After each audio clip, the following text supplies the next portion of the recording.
Ravi de vous retrouver pour ce nouveau numéro du Dessous des cartes l'hebdo. On démarre cette émission en banlieue nord de Séoul, à Goyang. Et sur un mur, le visage de RM, star mondiale du groupe BTS, emblématique de cette musique pop sud-coréenne, la K-pop, qui a conquis le monde entier, à tel point que la Corée du Nord voisine s'inquiète de cette musique, mais aussi de ses séries, jeux vidéo sud-coréens, que sa jeunesse comprend, évidemment, puisqu'il s'agit de la même langue. Conséquence, Kim Jong-un les interdit et aurait même exécuté en 2021 des personnes ayant regardé ou distribué des vidéos de K-pop.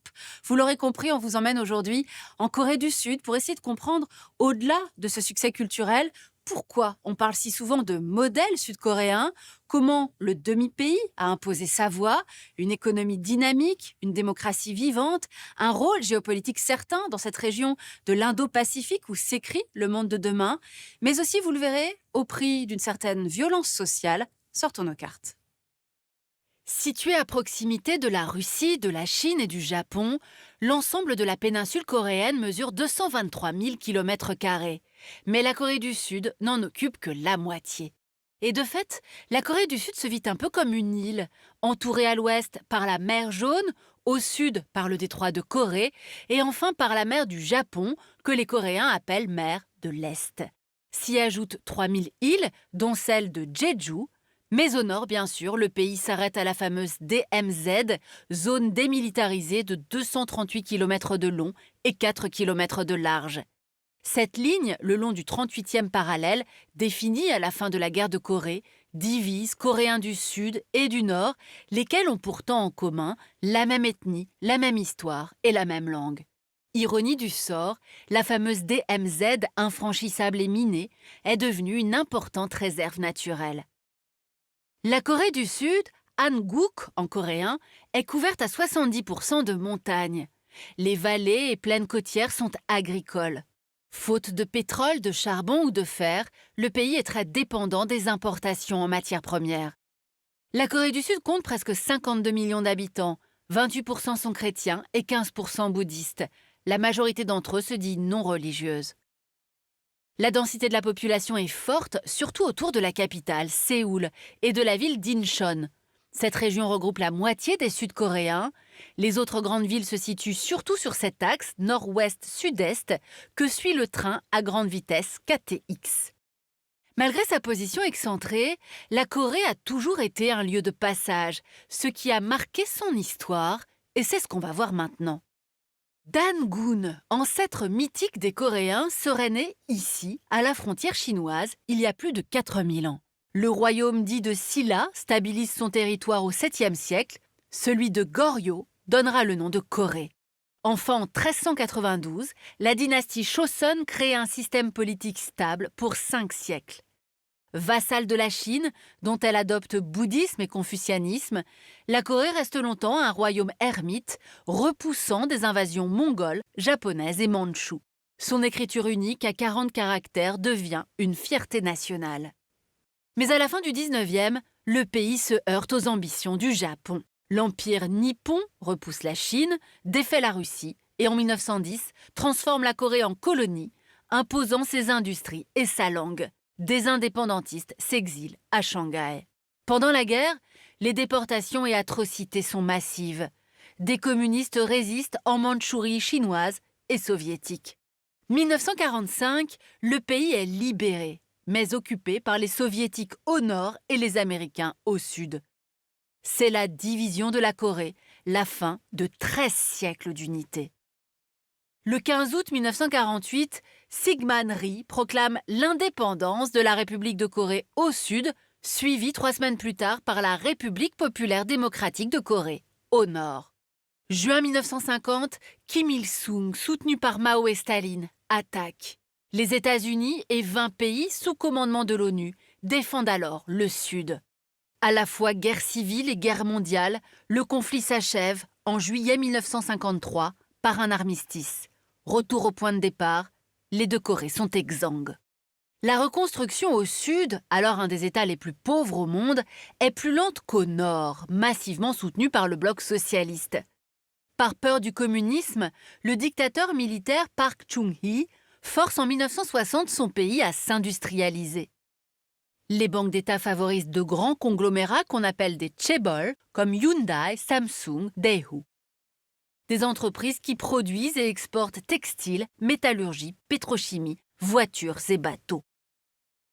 Ce miracle économique permet finalement au Sud de dépasser le Nord en 1975. Et l'ouverture de la Corée du Sud se poursuit avec les Jeux olympiques de 1988 et le renversement des militaires par le fort mouvement démocratique. Voilà, la petite Corée du Sud s'est longtemps sentie crevette au milieu des baleines, Japon, Chine, Russie, États-Unis. Mais désormais, Séoul est devenue une puissance globale à l'économie et à la culture florissante, on vient de le voir. Sauf qu'à présent, on va aussi regarder comment sa géographie l'oblige toujours à jouer l'équilibriste face aux grandes puissances rivales. Mais commençons par regarder cette photo satellite. La nuit, la Corée du Nord est éteinte, la Corée du Sud, elle, brille de tous ses feux. En 75 ans, Séoul est devenue la 10e économie mondiale, membre actif du G20 et 40 à 50 fois plus riche que la Corée du Nord. L'industrie représente un tiers de l'économie du Sud. Ces chantiers navals construisent un navire sur 3 au monde et même 2 méthaniers sur 3. Son industrie automobile est la 5e du globe et surtout la Corée du Sud domine les secteurs de demain, téléphonie et réseaux 5G, robotique, smart city, comme celle de Songdo, semi-conducteurs. Et le chômage y est quasiment inexistant. À cela s'ajoute l'explosion, on l'a dit, de la culture coréenne. Ces séries télé ont conquis le monde, du Japon à l'Iran, de la Russie au Pérou. La musique également, avec le succès, on l'a vu, de la K-pop, dont on voit ici les 10 pays les plus consommateurs selon Spotify. Sans oublier le cinéma sud-coréen, le taekwondo et la gastronomie. Ce succès de la culture sud-coréenne dans son ensemble, dite Hallyu, est pour le pays un puissant soft power. Côté santé, le pays a bien géré l'épidémie de Covid et l'espérance de vie des Coréens reste la 3e mondiale. Le pays est également champion en nombre de chercheurs par million d'habitants et second pour le budget consacré à la recherche et développement. Mais un bémol, le système éducatif ultra compétitif des Coréens. Conséquence, la jeunesse est rongée par les dépressions et les suicides. Par ailleurs, les inégalités hommes-femmes au travail et à la maison restent criantes. Résultat, la démographie coréenne s'effondre. Son taux de fécondité est le plus faible au monde, 0,8 enfants par femme. Et la part des plus de 65 ans explose, passée de 11 à près de 18% en 10 ans et menaçant d'atteindre 40% en 2050. Face à cela, le pays hésite à s'ouvrir à l'immigration, qui ne représente actuellement que 2% de la population. Alors bien sûr, tous ces enjeux sont au cœur du débat public sud-coréen. Depuis Kim Dae-jung, le pays alterne entre présidents progressistes et conservateurs, dont l'actuel Yoon Suk-yeol. À noter que la présidente Park, fille du dictateur des années 60, a été condamnée à 20 ans de prison pour corruption avant d'être graciée. Enfin, bien sûr, il y a les relations avec la Corée du Nord, lesquelles divisent la classe politique. La gauche défend coopération et détente militaire, la droite insiste sur les dangers du régime de Pyongyang. Pyongyang qui poursuit une politique agressive, la ligne de limite maritime entre les deux pays reste conflictuelle depuis 20 ans. Et la Corée du Nord poursuit ses tests nucléaires et balistiques de plus en plus sophistiqués. C'est pourquoi l'alliance de la Corée du Sud avec Washington est cruciale. Avec le traité de défense mutuelle de 1953, environ 30 000 GIs se répartissent entre la ligne de démarcation et le reste du pays. Les manœuvres communes, parfois avec des bombardiers venus de Guam, sont régulières. Et la Corée a même été invitée au dernier sommet de l'OTAN, dont elle ne fait pas partie, à Madrid. En parallèle, Séoul doit veiller à ne pas froisser son autre grand voisin, la Chine bien sûr, avec qui les relations diplomatiques ont été établies en 1992. Depuis 2004, Pékin est le premier partenaire commercial de Séoul, avec un quart de ses échanges. Mais la Chine est aussi le principal soutien de la Corée du Nord, qui lui sert d'état tampon face aux États-Unis. Résultat, en 2017, lorsque la Corée du Sud installe le système antimissile américain THAAD, la Chine décide de boycotter massivement les entreprises sud-coréennes.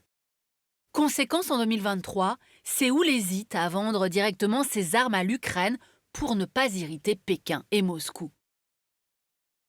Enfin, avec le Japon, l'ex-puissance coloniale en plein réarmement, les sujets de friction restent nombreux. Réparation de guerre, nom de la mer du Japon, île de Dokdo, revendiquée par Tokyo. Mais face aux missiles de Pyongyang et l'expansionnisme chinois, le président sud-coréen pousse à un rapprochement avec le Japon. Et Washington espère que Séoul viendra coopérer avec le Quad, cette alliance entre Américains, Japonais, Indiens et Australiens. Enfin, Séoul cherche à développer ses relations régionales avec l'Inde et surtout l'Asie du Sud-Est. Le président Moon a été le premier à visiter les 10 États de l'ASEAN, l'Association des États du Sud-Est asiatique, dont le Vietnam, devenu le 3e partenaire commercial de Séoul. Voilà pour ce voyage en Corée du Sud, le demi-pays qui a trouvé sa voie économique, politique, culturelle et désormais géopolitique.